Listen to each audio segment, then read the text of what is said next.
شبان قضاء السمية وحنا كل علماء الله يسوي مساج ما حكى الله لسان أنا قحوي يقوم فدي أديك يساعد بقى كمرت كذا بدك كتاجر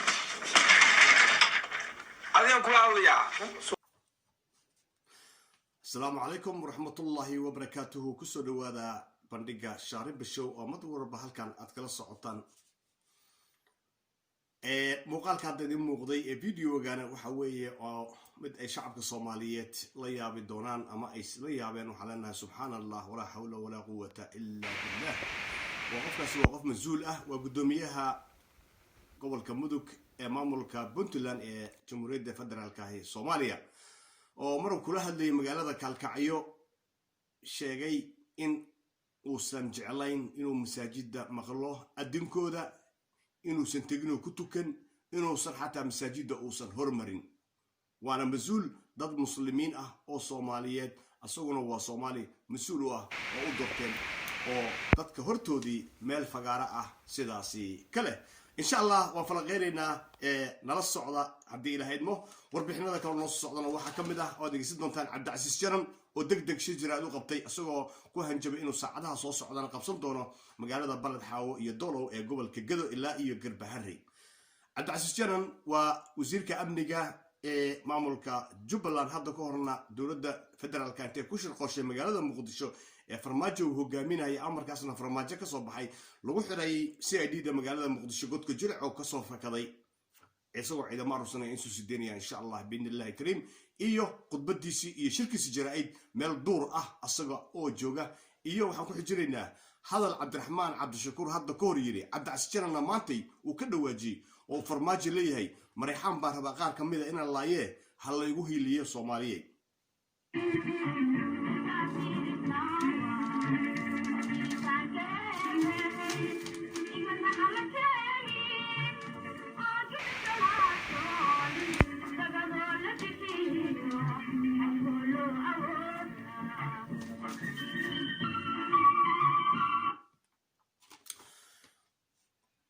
dhacdo la yaab leh ayaa ka dhacday Puntland khaasatan kalkacyo oo dadka ku nool kalkacyo qaybta Puntland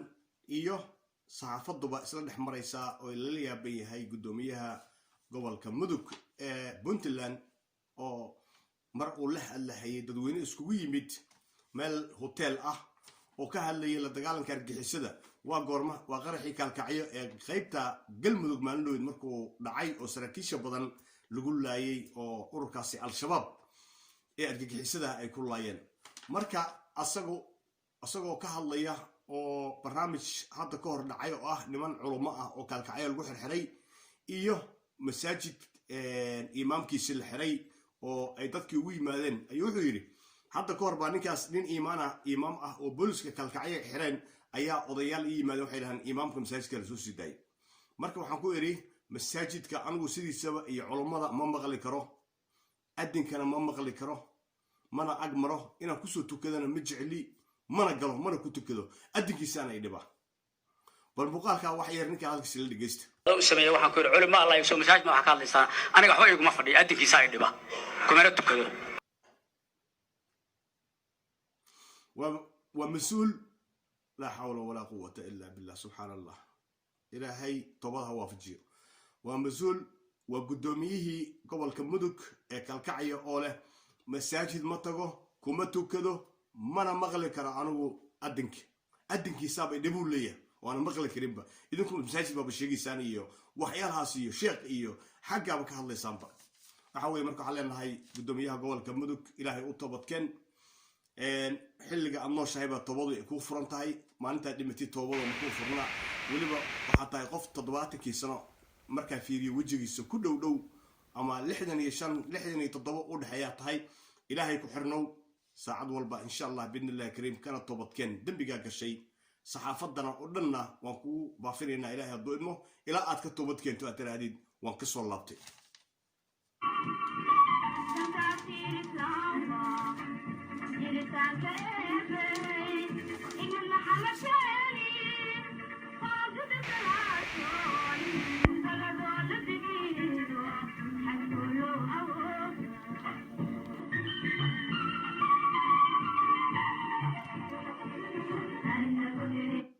ayadoo dhibka maxamed cabdullaahi farmaajo oo ummadda soomaaliyeed ku haya oo maalinba maalin ka dambaysa uu sii kordhayo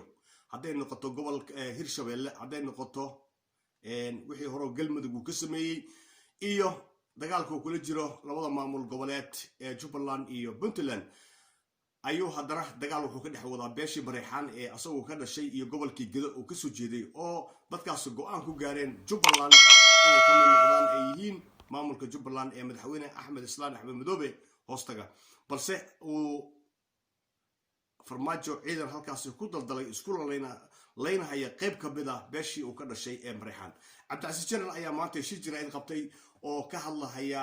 xumaantada iyo dhibaatada farmaajo asagoo sheegay in saacadaha soo socdana ay qabsan doonaan gobolka gedo marka uu bixinahayo shirka jaraa'idna wuxuu joogaa meel duur ah ama hawd ah oo baabuur ka guuxayso iyo oo waraysigu maqalku aad u yara xun yahay laakiin hadda idin soo sideynayna waraysigiisa shirkiisa jaraa'id haddii ilaahay idmo waxaa ku xiga marka cabdiraxmaan cabdishakuur oo maalin dhoweydna ka hadlay asaguna in farmaajo uu soomaali kula dirsan yahay maad mareexaan iiga helisaan qaybta ka mid ah ee aan laynaya cabdicasiis janan iyo maxamuud sayid aadan iyo ay ka mid yihiin haddaba cabdicasiis janan wuxuu leeyahay aad baan ugu musharaxiinta golaha musharaxiinta aad baan ugu mahadnaqaynaa ilaahayna waxaan ka baryaynaa buu leeyahay in farmaajo midkii bedeli lahaa oo qaar qaba musharaxiintaas uu kasoo dhex saaro iyo soomaali weynba wuxuuna sheegay inay farmaajo iyo rajiimkiisa iska celinahayaan gobolka gedana ay ka saarahayaan kadibna wuxuu u mahad celinayaa cabdiraxmaan cabdishakuur khudbadii maalin dhoweyd uu ka jeediyey golaha musharaxiinta shirkii jaraa'id ay qabteen 2 maalmood ka hor haddaba dhegeysi waxaan subscribe-kan si saarta channelka si aad mar walba aad nooga socotid oo aysan kugu adkaanin in Shaariba Show xilliyada uu soo galo iyo barnaamijyada tayada leh ee aan soo sideyno aadan la socon karin haddaadan subscribe-ka aadan saaranin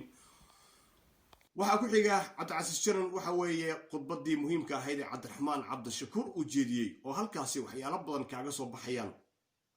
kadib markaa dhegaysatid shirka jaraa'id ee cabdicasiis janan maanta oo bishii 25 December 2020 uu qabtay والسلام عليكم ورحمة الله وبركاته وشاربو شو جان تي في بندق شاربو شو تجتجه هي مالكو هايدين وعنادو إن الله لي أنت هو سبسكرايب كوسارتي جانل كنا آدي أدبد ستين أنت تنبه بهذا شاربو شو كم من نقطة ترى وسودو هذا أيام لنا هاي ستين ماكن بسم الله أولا إلهي وما أذكر تبارك وتعالى بعد الله يرحمه العليا سراكيش عيد ماذا معمول الله يحل وانا ذا الأمان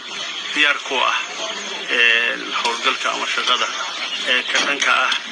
قميصيجا أما فكريجا قالوا عن الولاد رقم هايو دول جولات شعب دول جولات كجبلان يدمان نظام كي يكون شيئين شعب كدول جولات كجبلان يمسؤولين كذا أنت سكدب waxaan rabaa inaan u mahad celiyo oo ahmiyada shirkiga jaraa'id ugu ballaaran uu yahay mas'uuliyiintii oo musharaxiintii Soomaaliyeed ee xalay ka hadashay magaalada Muqdisho dareenkii ay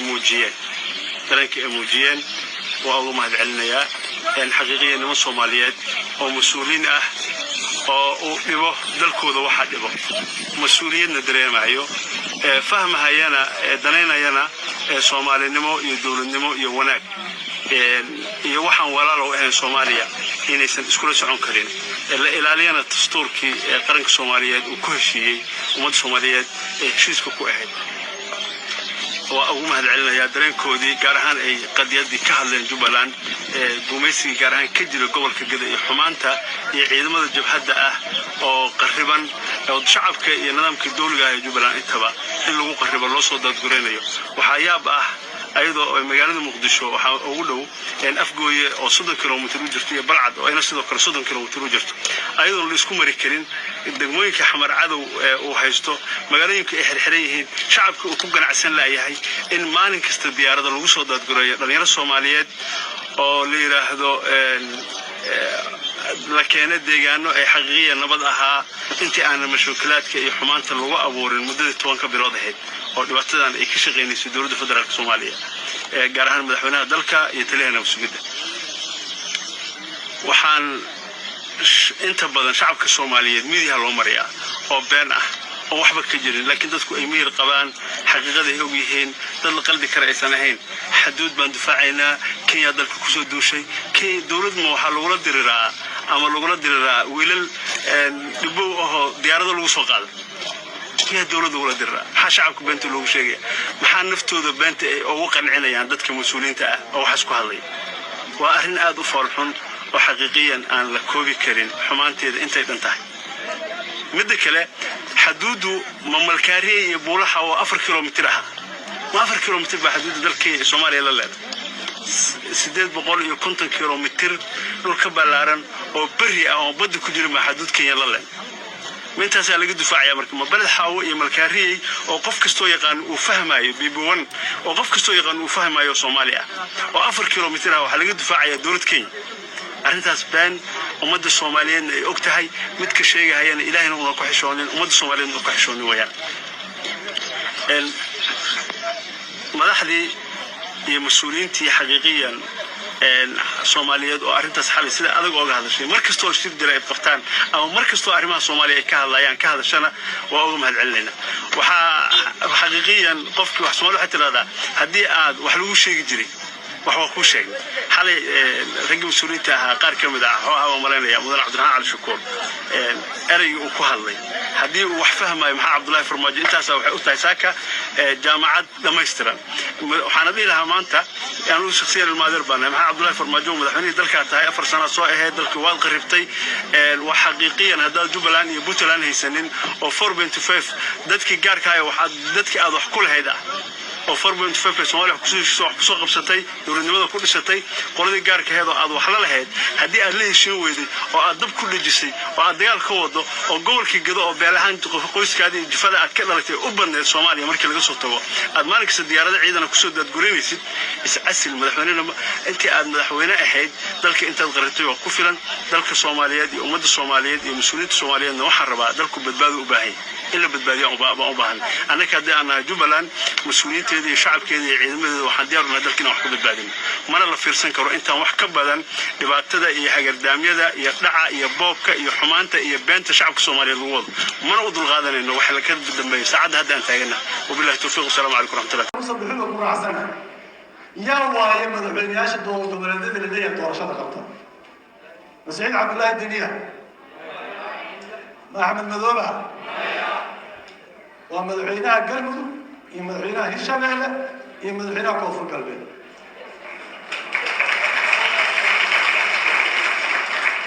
iyo doorashada walaalaha Soomaaliland oo rabo anagoo taagan in Muqdisho lagu dhaco farmaajo markay isku soo duuduubo wuxuu ku tashanayaa waa intaas nimana wuxuu yiri Puntland iyo Jubbaland shaqo kumani waa ka socona hadda Soomaaliya waa 4.5 doorashada ka qeybgal hadda wala Puntland iyo Jubbaland doorashada loo baayo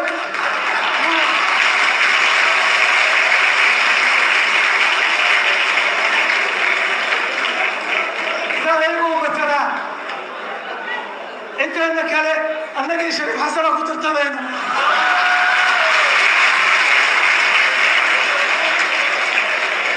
مدحوينه قرقور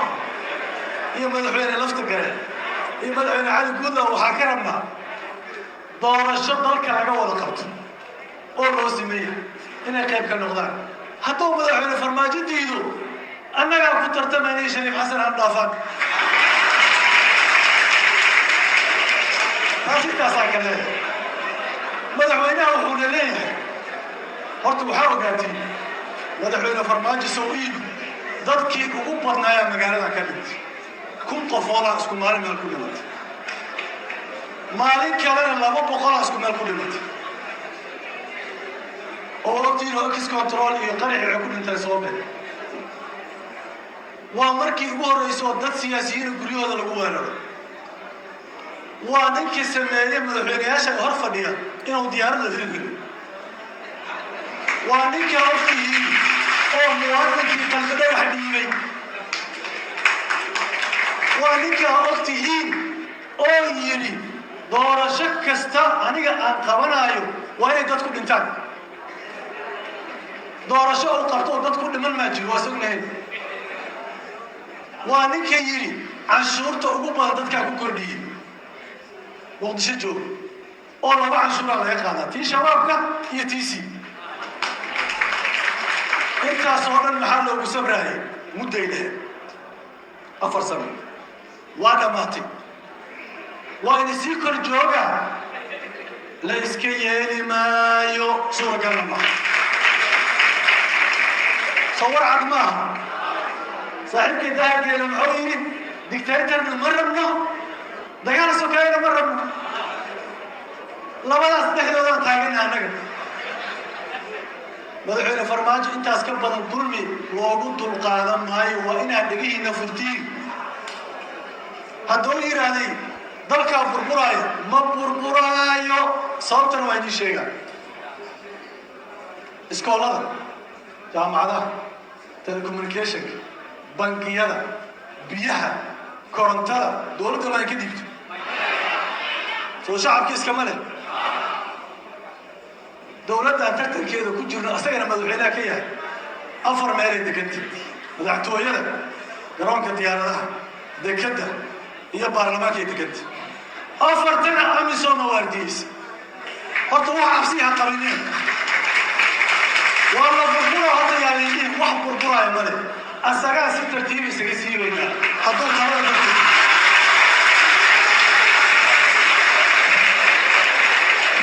وحيدنا واحد لقاك السكين ذكر داعي سجاشنكي أنا لو حافظه بعد في سنة لا وصل الميليتري على الجيل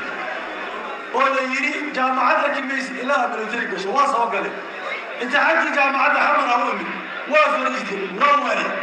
ما قال الناس كتير ضرب واحد دنيا هني شيء واحد كست الدولة دانية واحد كست الدولة دانية ما أنت واحد كست وحالة ضد كإسكنة مدحين فرماجة وحادي بيسو ضد كإيه واحد يجي هادي بيسو إلى كتب يوم ربع من كيلينو إذا كم حاجة كنا بنا بحر نبض هنا وسوق حديد وهذا عبسنينا ديار متي أنا يعني هركع يعني كده وين ما نتاني لأن صوبح وهنا سوق حديد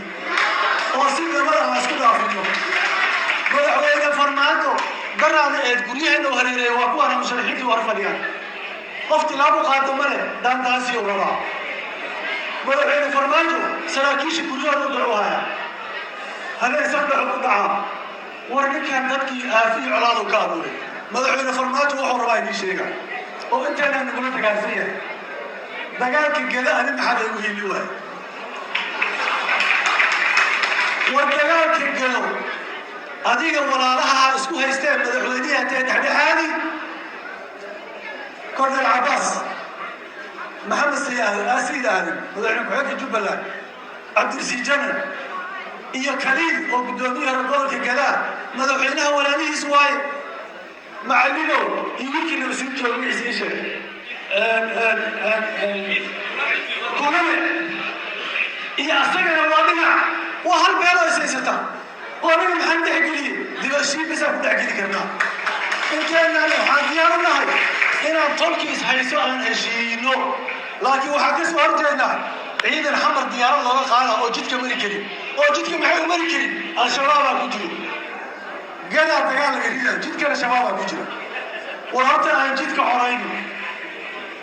قالوا ربنا رب السماوات والأرض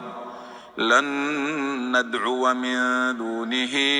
إلها لقد قلنا إذا شططا هؤلاء قوم اتخذوا من دونه آلهة لولا يأتون عليهم بسلطان